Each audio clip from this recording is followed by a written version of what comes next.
마태복음 21장 1절에서 11절의 말씀을 가지고 예수님을 온전히 맞이하라 라는 제목으로 함께 말씀을 나누려고 합니다. 오늘 종려주일을 보내고 이번 고난주간을 보내고 나면 우리는 부활주일을 맞이하게 됩니다. 그리고 종려주일이란 예수님께서 십자가 죽음을 당하시기 위해 예루살렘에 입성한 날을 의미합니다. 예수님께서는 겟세마네 동산에서 기도하시고 복종함으로 십자가의 쓴잔을 받으시기로 결심합니다. 이후 로마 관원에게 잡히시고 가야바의 뜰에서 가진 고초를 당하신 후에 십자가를 지고 골고다의 언덕을 오르십니다. 그리고 마침내 예수님은 십자가에 못 박혀 죽으십니다. 그러나 이 죽음은 허망하고 헛된 죽음이 아니었습니다. 이 십자가 죽음으로 우리는 죄를 용서받게 되고 죄의 권세로부터 해방되게 된 것입니다. 여기서 끝이 아니라 죽으신 지 사흘 만에 주님은 부활하셔서 죽음의 권세마저 이기시고 우리에게 구원과 영생을 베풀어 주셨습니다. 이제 그는 승천하셨고 우리들에게 성령님 보내주셔서 복음을 듣는 자마다 구원을 얻도록 지금까지 역사하고 계십니다. 이러한 하나님의 은혜와 일하심으로 우리도 구원받는 자녀의 행렬에 들어서게 되었습니다. 이 모든 것이 자격 없는 자에게 허락하신 하나님의 은혜이며 사랑인 줄을 믿으시기를 바랍니다. 우리가 이런 가장 값비싼 구원을 받았지만 그 어떤 대가나 노력도 바라지 않으시고 그저 예수 그리스도를 믿는 자면 누구나 구원을 허락해 주셨습니다. 이 사랑과 은혜를 떠오를 때마다 우리의 구원의 감격과 감사가 가득 차게 되고 넘치게 되는 저와 여러분 되시기를 진심으로 축복합니다. 아마 예수 그리스도를 믿는 성도라면 누구라 할 것 없이 이제 고난의 길을 걸어가실 예수님을 향한 안타까움과 죄송함으로 그 마음이 가득할 수밖에 없을 것입니다. 그러나 이 길만이 나의 죄와 사망의 권세를 이기고 승리하게 되는 오직 한 길이기에 우리는 소망과 감사의 마음을 또한 품게 되게 됩니다. 이제 나를 위해 고난의 길, 십자가의 죽음을 감당하시기 위해 예루살렘에 입성하신 예수님을 바라보면서 우리도 그의 고난과 아픔을 묵상하며 내일부터 시작될 특별 새벽 예배에 나와 죄를 회개하고 영육의 금식을 자원하기를 원합니다. 이와 함께 내 뜻을 꺾고 하나님의 뜻에 순종하는 행함 가득한 고난주간 되시기를 소망합니다. 어쩌면 우리가 아무리 발버둥 쳐본들 예수님의 고난과 아픔을 다 이해하고 체험하지는 못할 것입니다. 그러나 그럼에도 불구하고 예수님의 고난과 그의 마음을 함께 동참한다는 것은 매우 소중한 의미가 있습니다. 죄악과 괴로움으로 멍들고 완악해진 우리의 마음이 다시 십자가의 사랑과 은혜로 부드럽게 녹아질 것이기 때문입니다. 그리하여 주님을 온전히 더 사랑하는 복된 성도로 거듭날 것입니다. 더 나아가 우리는 고난이 없이는 영광에 이를 수 없으며 십자가의 죽음 없이는 부활의 영광이 우리의 영광이 될 수 없기에 예수님의 고난에 자원함으로 동참하고자 하는 것입니다. 예수님께서는 이제 공생의 3년의 시간을 마치고 마침내 때가 되어 스스로 예루살렘으로 걸어가십니다. 예루살렘에 가시기 전에 주님께서는 나귀를 가져오라고 말씀하십니다. 그리고 그 나귀를 타고 예루살렘에 입성합니다. 사람들은 겉옷을 벗어서 땅에 깔고 종려나무 가지를 꺾어서 땅에 깔아 흔들며 다윗의 자손 예수여 호산나라고 예수님을 환영합니다. 그러나 이들의 환호와 환영의 외침은 자신들이 열망하고 있는 또 원하는 메시아를 향한 것이었습니다. 이들은 예수님이 로마에 압제당하고 있는 이스라엘을 구원해 줄 강력한 제2의 다윗 왕이 되길 바랬습니다. 궁핍과 가난을 해결해 줄 해결사로 바라보았습니다. 이 예수를 왕 만들면 내가 세상의 높은 자리를 차지하게 될 것을 바랬습니다. 서로 다른 소원과 욕망을 이루어줄 메시아가 예수님이라고 믿었기 때문에 그들은 열렬히 환호하고 기뻐했던 것입니다. 그러나 이 모든 기대와 열망이 깨어져 버리자 환호하고 환영했던 그들은 즉시로 예수님을 십자가에 못 박아 죽이려는 폭도들로 변하게 됩니다. 이 모든 마음과 이로 인한 결과를 다 알고 계셨으면서도 예수님은 겸손함과 온유한 모습으로 이들을 사랑하셨고 모든 고난을 당하시고 십자가에 스스로 못 박혀 죽으셨습니다. 사랑하는 여러분, 우리도 이 이스라엘 백성들처럼 나만의 소원과 욕심으로 예수님을 예배하고 찬양하고 기도하고 있지는 않는지요? 예수님을 진정 내 인생의 구원자요 주인으로 영접하였는지요? 그리하여 내 삶이 하나님의 통치와 다스림을 기대하고 기뻐하는지, 아니면 여전히 예수님을 이용하여 나의 나라를 살아갈 수 있을 것이라는 헛된 욕심으로 지금까지 종교 생활을 하고 있는 것은 아닌지 스스로 돌아보기를 바랍니다. 이런 돌아봄과 함께 오늘 예수님께서 예루살렘에 입성하는 장면을 통해 예수님을 향해 성도가 가져야 할 마음을 함께 나누고자 합니다.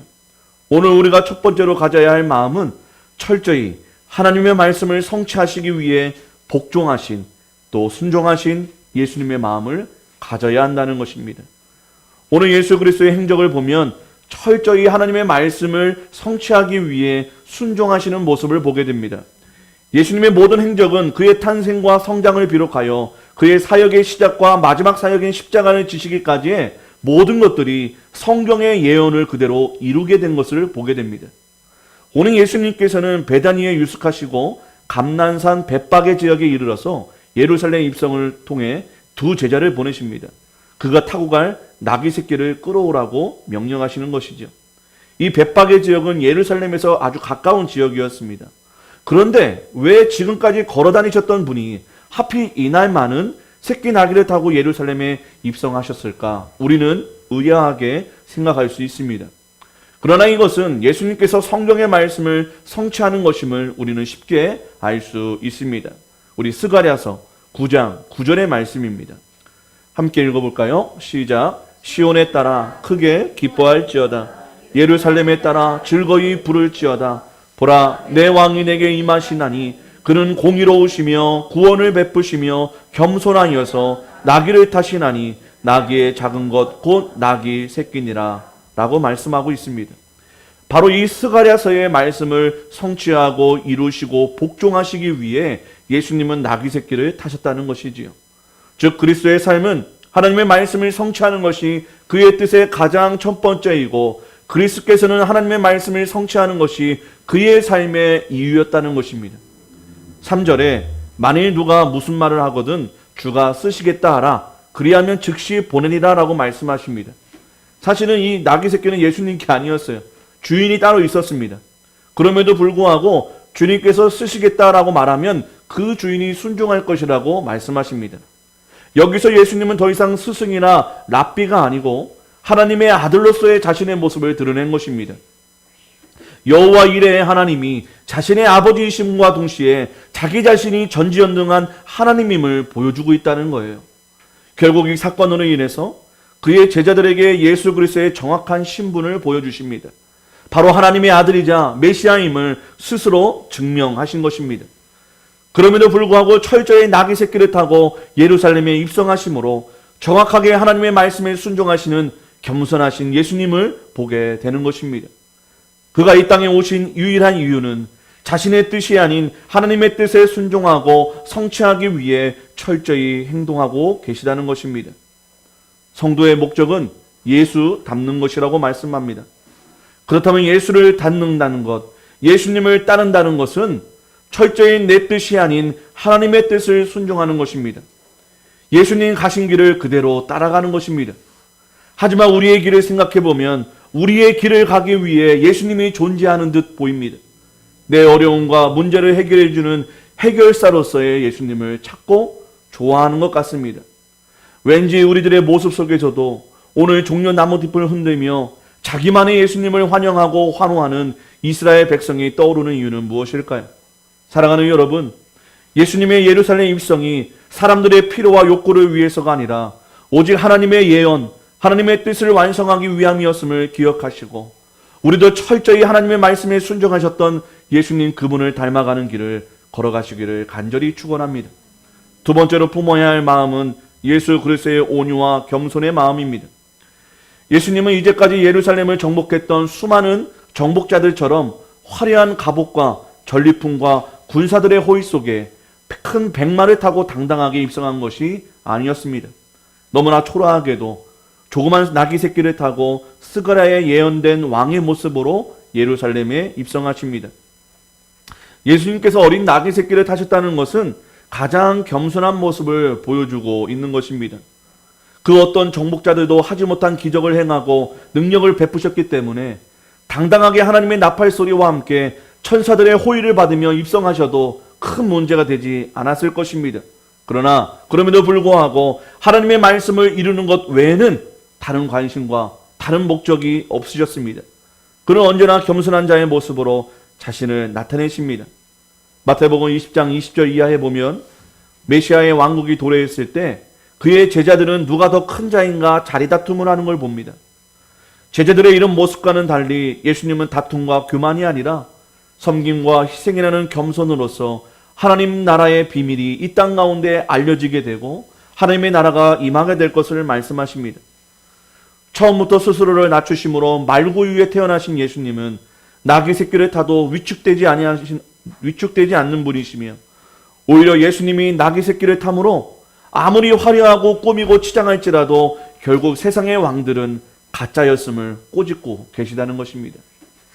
동시에 예수님은 그의 온유함으로 장차 닥칠 고난을 견뎌내십니다. 예수님은 그 환호하는 사람들이 겉옷까지 벗어서 땅에 깔고 종려나무 가지를 꺾어 깔고 흔들며 호산나 다윗의 자손 예수여 호산나 하고 외치지만 그럼에도 불구하고 그들이 그 뒤에 어떻게 바뀌게 될 것이라는 것 또한 알고 있었습니다. 그렇게 폭도로 변한 그들에게 예수님은 분노를 일으키거나 그들을 향하여 독설과 채찍을 들지 않으시고 그냥 그들의 모습을 보고 가엾게 긍휼히 여기십니다. 예수님을 통해 알게 되는 온유함이 무엇입니까? 나를 괴롭게 하는 자들의 목적과 계략을 알면서도 그에게 해를 가하지 않고 오히려 부드러운 마음으로 그들을 용서하고 용납하는 것입니다. 그 자신에게 힘이 있지만 그 힘을 사용하지 않고 자신이 가야 할 길을 가는 것이 온유함입니다. 예수님은 우리를 한 번에 진멸하신 능력이 있으셨지만 사용하지 않으시고 불쌍히 여기시고 사랑하셔서 자신이 죽으시는 길을 선택하셨습니다. 여러분, 이것이 온유입니다. 그리고 예수님이 아직까지 재림하지 않으시는 이유도 여전히 지옥과 영혼이 너무 많기에 기다려주고 계시는 것입니다. 심판이 아닌 구원을 원하시기 때문이지요. 이 또한 예수님의 온유함입니다. 예수님은 자신을 통해 하나님의 말씀이 성취되는 것과 죄인들이 예수로 구원받기만 한다면 그 어떤 고난과 죽음도 넉넉히 지실 수 있었습니다. 이것이 예수님의 온유함이었습니다. 우리도 복음이 전해지고 영혼이 구원받을 수만 있다면 그 어떤 수치와 고난도 참아낼 수 있는 온유함이 가득하시기를 주님의 이름으로 축복합니다. 이 온유함은 결국 하나님의 뜻이 반드시 이루어지고 최후의 승리는 바로 나의 것임을 믿는 자만이 할 수 있는 여유이자 능력일 것입니다. 그렇기에 믿음이 있어야 온유할 수 있는 것이지요. 우리 하나님과 그의 말씀을 우리가 믿음으로 겸손과 온유함을 나타내는 저와 여러분 되시기를 간절히 소망합니다. 세 번째, 결국 우리 모두는 자기 뜻이 아닌 하나님의 뜻을 위해 사는 마음을 가져야 합니다. 오늘 분명히 예루살렘에 입성하시는 예수님을 보고 호산나 다윗의 자손이여 라고 외치는 그들의 기대는 분명히 예수님의 뜻과는 다른 기대였습니다. 그들이 예수님에게 영원한 생명을 기대하지 않았고 그저 압제받는 로마 황제로부터 정치적으로 해방되고 경제적으로 부유하게 되는 강력한 왕을 기대했습니다. 오로지 이 땅에 썩어지고 사라질 것들을 채울 수 있는 메시아를 원했던 것입니다. 로마의 압제로부터 해방과 다시 한번 세상의 중심이 되는 나라를 꿈꾸고 백성들은 생계 걱정이 없는 나라의 왕으로서 예수 그리스도를 기대했던 것입니다. 근데 그럴 수밖에 없었던 것이 예수님이 가는 곳곳마다 기적이 일어나고 오병이어의 역사가 일어나고 귀신이 떠나가면서 각종 해방과 구원의 역사를 일으키시는 예수님이야말로 그들의 마음에 원하는 모든 것을 이루어줄 수 있는 합당한 분이라고 생각할 수밖에 없었을 것입니다. 예수님의 계획과는 상관없이 그들의 욕구를 채워주실 분으로 예수님을 예단하고 예수님 정도라면 자신들의 열망과 욕심을 채워주실 것이라고 믿고 환호했던 것입니다. 예수님을 환호한 것은 예수님을 위한 환호가 아니라 본인들을 위한 환호였던 것이지요. 우리가 처음 복음을 영접하고 예수님을 만나게 되면 많은 경우 우리의 필요와 소원을 이루기 위해 아니면 더 이상 내 힘으로는 방법이 없기에 구원자 되신 예수님을 찾게 되고 만나게 됩니다. 그러면서 구원의 감격을 경험하게 되는 것이죠. 그러나 어느 정도 시간이 지나고 흐르게 되면 당연히 성장과 성숙이 일어나서 주님의 뜻에 내 뜻을 맞추고 순종하는 사람으로 변화가 일어나야 정상적인 성도라고 할 수 있습니다. 그런데 많은 교회 안에 이런 정상적인 성도는 왠지 쉽게 찾아볼 수가 없습니다. 오히려 여전히 자신만을 봐달라고 떼를 쓰는 성인 아이들로만 가득한 것 같습니다. 이스라엘 백성들도 우리와 다르지 않았습니다. 아무리 구약에서부터 하나님께서 고난받는 종으로서의 죄를 담당하고 하나님 나라를 이 땅에 임하게 하실 메시아에 대해 말씀하셨어도 여전히 자기 입맛에 맞는 세상 나라의 메시아를 원했다는 것입니다. 그리고 그것을 이루어 줄 것이라는 착각과 맹신으로 예수님을 환호했던 것입니다. 결국 그들의 열망과 계획이 무너지게 될 때 그들은 예수님께 거침없이 십자가에 못 박으라고 소리 지르는 폭도들로 변하게 됩니다. 이와 같은 예루살렘 백성들의 모습을 보며 예수님을 바라보는 우리의 마음은 과연 어떤 마음이어야 될지 생각해 보게 되는 것이지요. 우리는 예수님을 맞이하는 우리의 심령이 무엇보다 말씀의 성취자인 예수 그리스도를 생각하며 우리도 예수님처럼 하나님의 말씀을 이루어드리고 성취하는 자로서 예수님을 따라가야 할 것입니다. 우리는 내 마음의 소원을 이루기보다 하나님의 뜻이 무엇이며 내 마음의 계획보다 하나님의 계획이 무엇인가를 생각하며 살아가야 하는 백성들로 구원받았습니다. 하지만 계속해서 우리는 나의 속사람과 겉사람이 늘 전쟁합니다. 성령께서 우리를 인도하시지만 그 인도하심에 귀를 기울이고 순종하는 것은 또 다른 믿음의 싸움입니다. 들린다고, 양심의 어떤 음성이 들린다고 다 성령님의 음성에 쫓아가는 것은 아니지 않습니까? 우리가 성령의 음성에 민감하고 충만하기만 한다면 내 마음의 소원을 이루기 위해서 말씀을 취사 선택하는 것이 아니라 하나님의 뜻을 이루기 위해서라면 어떤 말씀이든 순종하려는 선택을 매 순간 해야 합니다. 매 순간. 잘 안 되지요. 늘 패배하지요. 늘 실패하더라도 계속 포기 말고 말씀을 선택하는 훈련과 연습과 결단이 있어야 한다는 것입니다. 여러분, 그래서 성도입니다. 성도는 완벽해서 성도가 아니라 성령의 도우심 안에 포기치 않고 말씀을 부여잡으려는 자가 성도인 것입니다. 여러분, 실패해도 낙심하지 마시길 바랍니다. 내 모습에 연약하여 좌절되고 실망스러워도 하나님의 말씀을 선택하는 일에 포기하지 마시길 바랍니다. 그것이 우리의 하나님께서 허락하신 축복이며 하나님께서 우리를 향하신 바람인 줄을 믿으시기를 바랍니다. 그렇다면 우리 모두가 온전하고 정상적인 성도가 되기 위해 어떻게 해야 할까요? 겸손과 온유의 왕이신 그리스도를 따라 우리도 겸손과 온유로 옷 입어야 될 줄을 믿습니다. 여러분, 겸손이 뭐예요? 내 생각이 아닌 하나님의 말씀에 순종하는 것이죠. 목사가 하는 말이 다 하나님의 말씀의 뜻은 아닐 것입니다. 그러나 성경에 근거하여 무엇인가 교회 목회자가 성도들에게 요청할 때 제가 아직 연약해서 다음에 하겠습니다라는 말은 겸손이 아닙니다. 제가 연약하지만 주님이 도와주실 터이니 제가 하겠습니다가 겸손입니다. 보이는 목사에게 순종하는 자는 보이지 않는 예수님께서 순종하는 자임을 증명하는 것이라고 저는 믿습니다. 여러분, 우리 교회는 역동적이고 급진적인 변화가 일어나려는 교회입니다. 교회 이름 자체도 그냥 사랑하는 이가 아니고 더 사랑하는 교회입니다. 이런 부담을 가지셔야 합니다. 그리고 우리 복 받으려고 교회 오는 거 맞습니다. 그러나 우리의 방향은 이미 예수라는 복을 받았기에 그 은혜를 갚고 감사하여 헌신하기 위해 교회를 나오시는 쪽으로 우리는 방향을 향해야 됩니다. 은혜를 알고 감사하고 은혜로 인해 예수님과 교회에 충성하는 것이 겸손인 것입니다. 그러니 여러분, 예수님의 겸손을 닮아가시기 원한다면 말씀과 교회에 순종하시길 바랍니다. 참 겸손은 내 성격, 내 현실, 내 건강, 내 직장, 내 상황이 허락되지 않아도 교회와 주님에게 나를 맞추라는 것이 아니라 내가 교회와 주님을 위해, 영혼을 위해 내 삶을 재조정하고 맞춰야 하는 것입니다. 쉬운 일이 결코 아니지요. 하지만 내 삶의 주인이 예수님이라면 조금씩이라도 일어나야 할 변화인 줄을 믿으시기를 바랍니다. 그리고 그 변화로 인해 발생하는 모든 부당함과 손해를 선으로 변화시켜 주실 것을 또한 기대하시기를 바랍니다. 이 변화를 소망한다면 이전에 신앙생활을 하시던 스타일대로 신앙생활을 하시려는 생각을 버리시길 바랍니다. 내 노하우로 하는 신앙생활을 버리고 성령께서 주시는 새로움으로 주님의 몸된 교회와 가정 그리고 일터를 섬기시기를 바랍니다. 그리고 교회에서 하는 사역에 있어서 여러분들이 판단하여 편한 대로 결정하지 마시고 담임 목사의 말에 전적으로 순종하고 따라 우리 교회를 향한 하나님의 뜻이 이루어지는데 쓰임 받으시기를 축복합니다. 오직 하나님을 영화롭게, 영혼을 뜨겁게 더 사랑하는 교회의 성도가 되기 위해 겸손히 순종하시고 마음을 하나로 모아주시기를 바랍니다.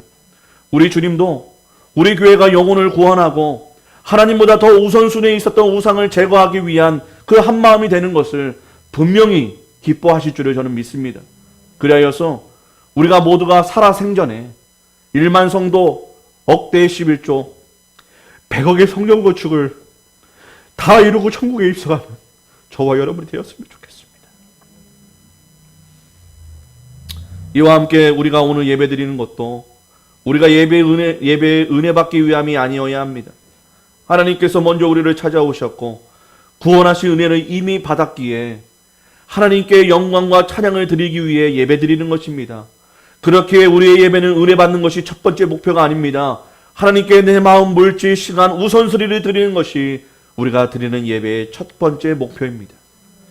이렇게 온전하게 드린 우리의 예배를 받으시고 하나님이 기뻐하시는 것 또한 우리의 축복인 줄을 믿으시기를 바랍니다. 우리가 하나님의 기쁨이 되는 것이 우리의 축복이란 말씀입니다.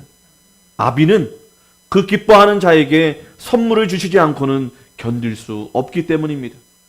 내 욕망 때문에 내 소원을 이루기 위해 예수를 믿는 초보의 단계를 벗어나 이제는 하나님의 뜻을 이루기 위해 우리가 살아가고 하나님의 뜻을 이룸이 우리에게 기쁨이요 영광이 되는 삶 되시기를 축복합니다. 이것이 예루살렘에서 헛된 것을 위해 환호하고 찬양했던 이스라엘의 모습에서 벗어나 오직 예수님만으로 만족하고 기뻐하는 성도로 거듭나게 되는 시작이 될 것입니다. 이제 오늘 말씀을 정리하고자 합니다.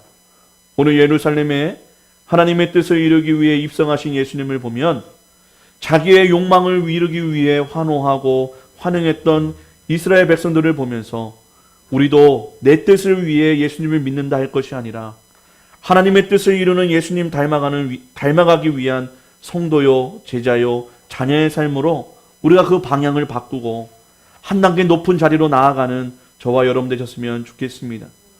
우리도 예수님을 따라 겸손하게 순종하고 온유함으로 인내하여 주님 말씀을 이루어드리는 작은 예수로 살아가시기를 소망합니다.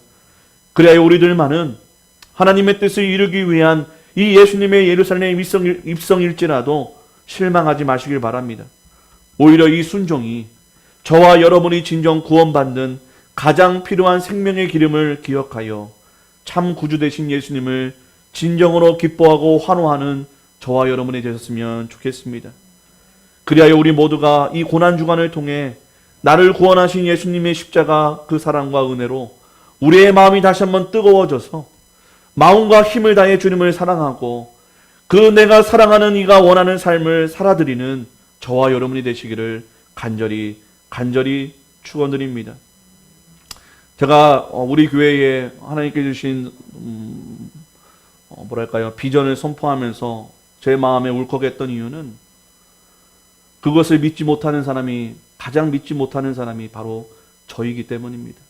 하나님, 저 같은 목사가 무슨 1만 성도예요. 하나님, 저 같은 목사가 무슨 100억 성전이에요. 안 믿어집니다. 보이지가 않습니다. 지금 내 삶 캄캄합니다.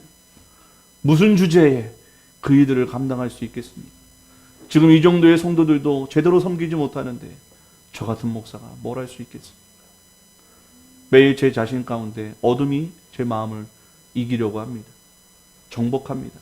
좌절시킵니다. 낙심케 합니다. 정말 꾸역꾸역 일어나 강단에 서게 되는 것 같습니다. 하지만 우리를 바라볼 땐 소망이 없지요. 우리 자신을 바라볼 땐 능력이 없습니다.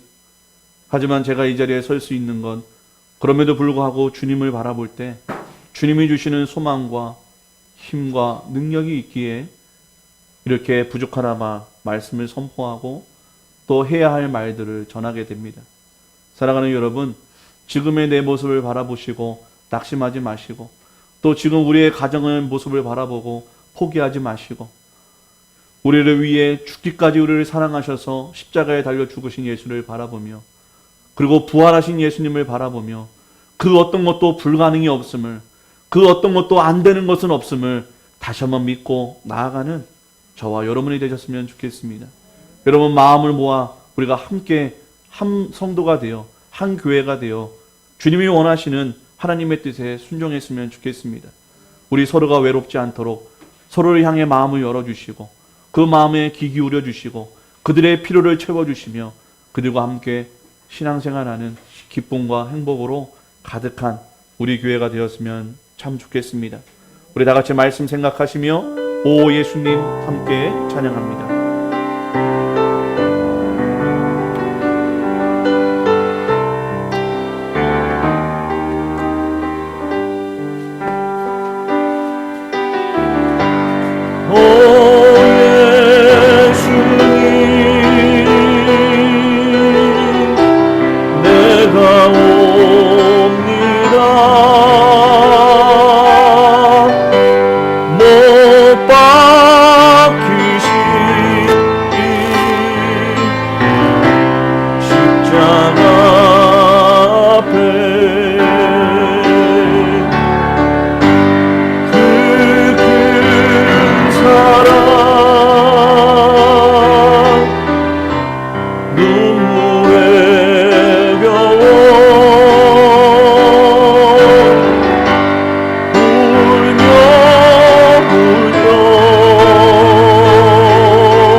시간 맡기셨네. 내 모든 죄와 허물 위에 말없이 피를 흘려주셨네. 오 예수님 나의 손 잡고 이제부터 영원까지 내 우주가 되옵소서.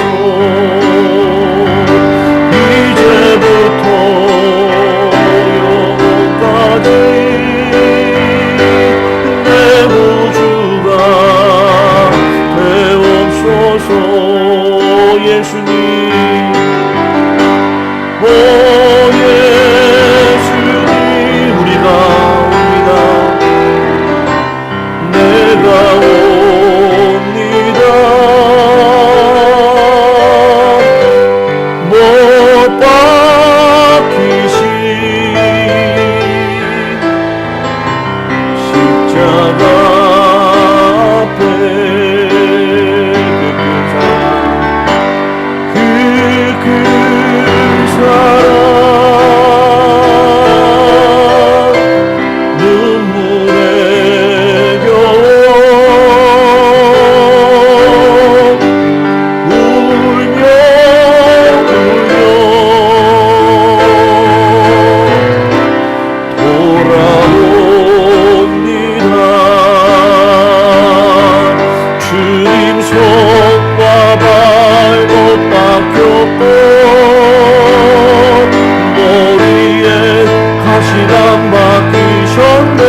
전까지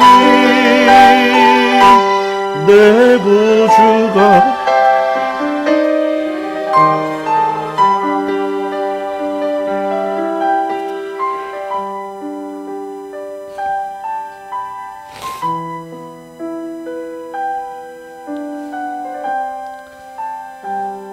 잠시 기도합니다.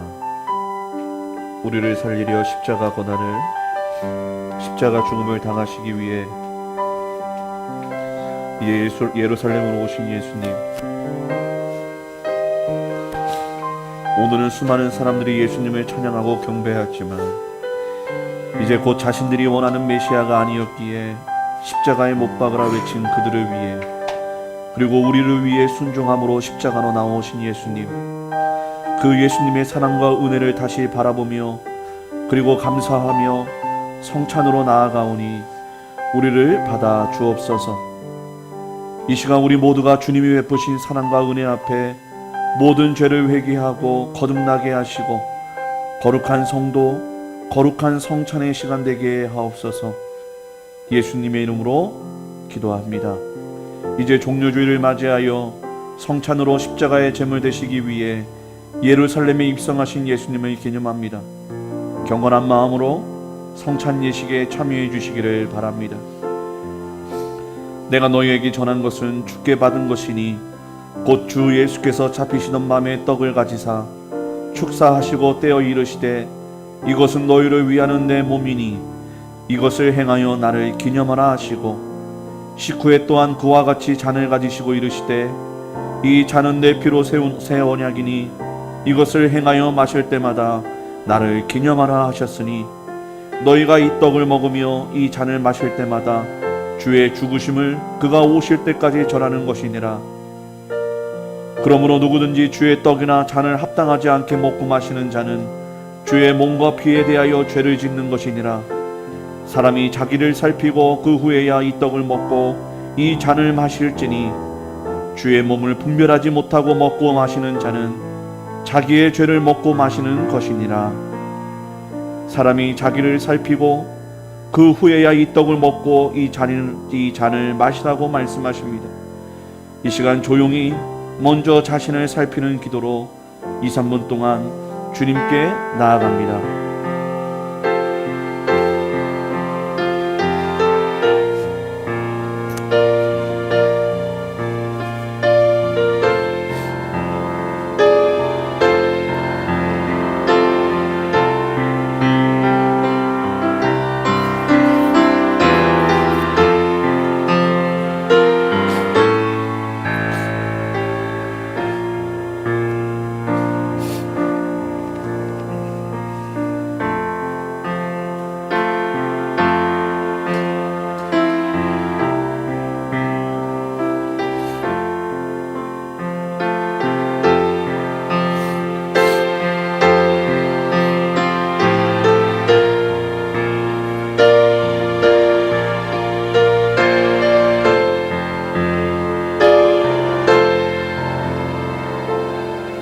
성찬은 여러 가지 의미가 있습니다. 먼저 자아 성찰의 의미가 있습니다. 지난날 하나님의 말씀대로 살지 못하고 내 뜻대로 내 맘대로 살아왔던 자신의 삶을 되돌아보고 참회하며 자백하는 시간이 바로 이 성찬의 시간입니다. 또한 엉망죄 가운데 우리를 살려주시고 하나님 자녀 삼아주신 하나님의 은혜와 사랑을 깊이 생각하고 감사하는 시간이 바로 성찬의 시간입니다. 성찬은 내가 주님의 살과 피를 먹어 예수님과 한 몸이 되어 나의 주인 되신 예수님께 내 삶을 맡기고 드리는 것입니다. 그리하여 성찬은 충성을 다짐하는 시간입니다. 세크라멘트라는 말은 전장에 나가는 장군이 황제와 황제의 나라를 위해 생명을 드리겠다는 맹세를 하는 것입니다. 그렇기에 하나님께 나의 충성과 최선을 다하여 내 시간을, 내 인격을, 내 성품을, 내 마음을, 내 물질을 드리는 의미가 있습니다. 내가 가장 소중하게 여기는 것을 드리는 각오와 결심이 바로 성찬에 담겨진 의미입니다. 그리하여 이제 우리의 삶의 이유는 주님의 오심과 죽으심, 그리고 부활하시고 다시 오심을 온 세상에 전하는 사명자의 삶으로 살아가는 것입니다. 이것이 성찬의 의미입니다. 여전히 예수님이 십자가를 지시고 돌아가신 이유를 모르는 자들에게 주님의 죽으심과 부활을 전하는 일, 이것이 성찬의 가장 중요한 의미입니다. 우리는 이러한 고귀한 성찬의 의미를 생각하며 성찬에 들어갈 것입니다. 주님이 십자가를 지시기 전 마지막에 제자들과 나누시던 성찬을 우리도 함께 하려 합니다. 잠시 기도합니다. 하나님의 그날의 은혜와 그날의 감동을 저희에게 허락하여 주옵소서. 이제는 자신을 살펴 다시는 죄악 가운데 살지 아니하고 주님을 위하여 헌신하고 주님의 다시 오심을 한평생 전하는 전도인의 삶을 살아가게 하옵소서. 그리하여 주님 앞에 충성된 주의 종으로 살아가는 우리 모두가 되게 하여 주시옵소서. 우리 주님 예수님의 이름으로 기도합니다. 우리 찬송가 144장 예수 나를 위하여 1절과 2절을 부르시며 앞으로 나와 떡을 가져 받으시겠습니다. 우리 한 분씩 앞으로 나오시겠습니다. 예수 그리스도를 나의 구원자요 주인으로 영접하지 못하신 분들은, 그리고 침례나 세례를 받지 못하신 분들은 죄송하지만 성찬에 참여하실 수 없습니다. 이 시간 한 분씩 나오셔서 떡을 가져가 주시기를 바랍니다. 정상민 집사님부터 나오세요. 계속 나오세요.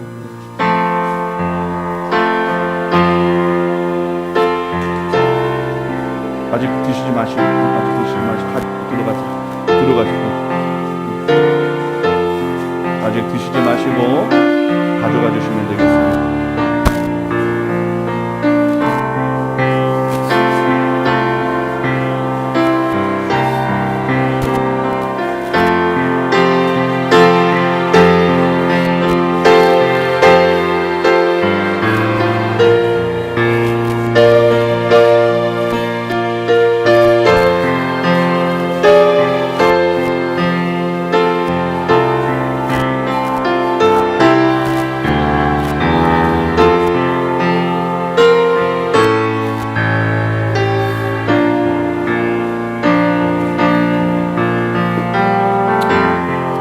떡을 받지 않으신 분은 계십니까? 없으시지요?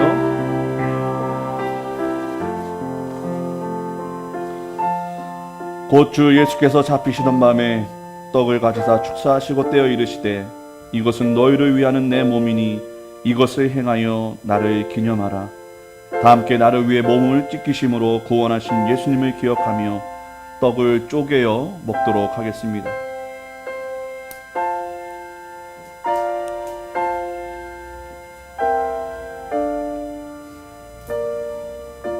모든 만물의 주인 되시고 다스리시는 하나님 아버지, 자신의 독생자도 아낌없이 우리를 위해 이 땅에 보내주심을 감사와 영광을 올려드립니다. 하늘 보자 버리시고 이 땅에 오셔서 십자가에 달려 죽으심으로 우리의 죄와 허물을 용서해 주시고 구원해 주신 예수님의 사랑과 은혜에 감사와 영광을 드립니다. 그 은혜를 늘 깊이 하고 감사하고 감격하여 주님 오시는 그날까지 이 땅에 여전히 예수의 복음이 필요한 영혼들에게 복음을 전하고 잃어버린 영혼을 주님께 찾아드리는 데에 쓰임받는 모든 성도 되게 하옵소서. 이 모든 말씀 예수님의 이름으로 기도합니다. 아멘. 우리 다시 한번 예수 나를 위하여 3절과 4절을 찬양하시면서 잔을 받으러 나오시겠습니다. 떡을 받으셨던 분들은 잔을 다 받으시고 잔을 다 받으신 후에 함께 잔을 마시도록 하겠습니다.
그는 주 앞에서 자라나기를 연한 순 같고 많은 땅에서 나온 뿌리 같아서 고운 모양도 없고 풍채도 없은즉 우리가 보기에 흠모할 만한 아름다운 것이 없도다. 그는 멸시를 받아 사람들에게 버림받았으며 강고를 많이 겪었으며 질고를 아는 자라. 마치 사람들이 그에게서 얼굴을 가리는 것 같이 멸시를 당하였고 우리도 그를 귀히 여기지 아니하였도다.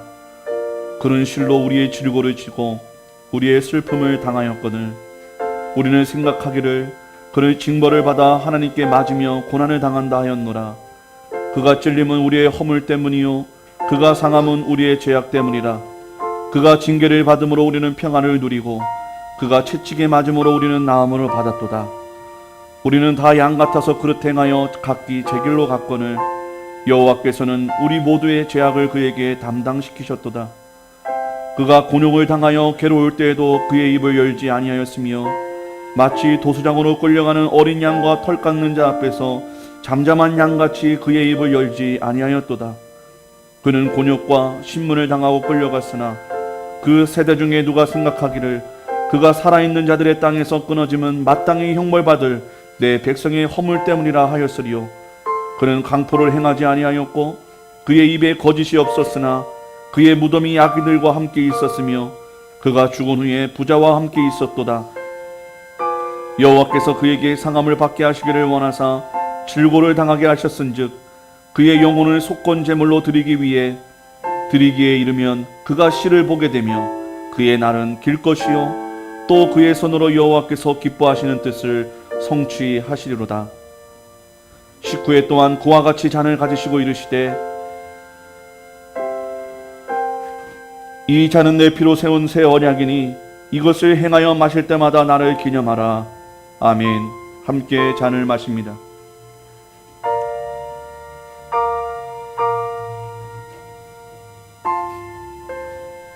하나님 아버지, 주님이 흘리신 생명의 보혈을 마신 우리 모두가 모든 죄악과 더러움에서 깨끗해지고 예수님을 더 사랑하고 영혼을 더 사랑하는 거룩한 성도로 거듭나게 하옵소서.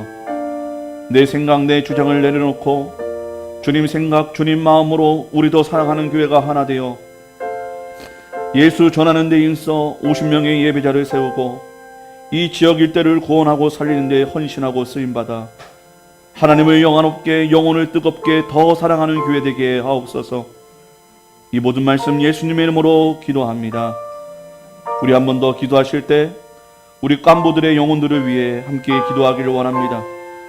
주님, 깐부들의 마음을 두드려 주시고 그들을 복음으로부터 막고 있는 사단 마귀들이 떠나가고 예수 믿고 하나님의 자녀가 되어 바로 이곳에서 함께 하나님을 예배하며 또 그들이 나아가 복음 전하는 그날이 속히 올 수 있도록 우리들의 깐부들을 위해 함께 기도합니다.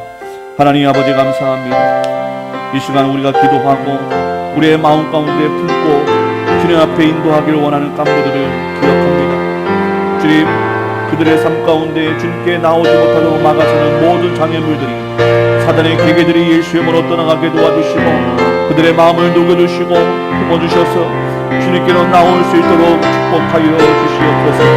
우리가 전한 복음과 아버지 우리의 초청이 헛되지 아니하도록 주여 역사하여 주시고 여호와 일의 하나님 아버지 복음이 필요한 자들을 만나게 하여 주셔서 주님께로 돌아오는 역사가 있게 하여 주시옵소서. 이곳에 나와 함께 예배하며 주님의 생명의 말씀을 듣고 그 생명의 아버지를 살아나게 도와주시고 구원받는 역사가 매일매일 일어나게 하여 주시옵소서.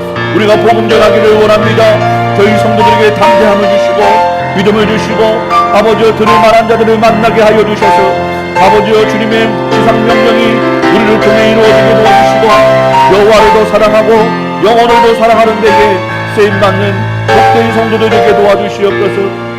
아버지 우리 성도들의 남편, 가족, 아내들을 축복해 주시고 그들이 주님께로 돌아올 수 있도록 구원시켜 주시옵소서. 눈물의 기도로 아버지여 세월을 보내고 아버지와 아파하고 괴로웠던 그 순간들을 잊지 마시고 주님께로 이끌 수 있도록 그들의 마음을 녹여주시고 그들을 구원하여 주시옵소서.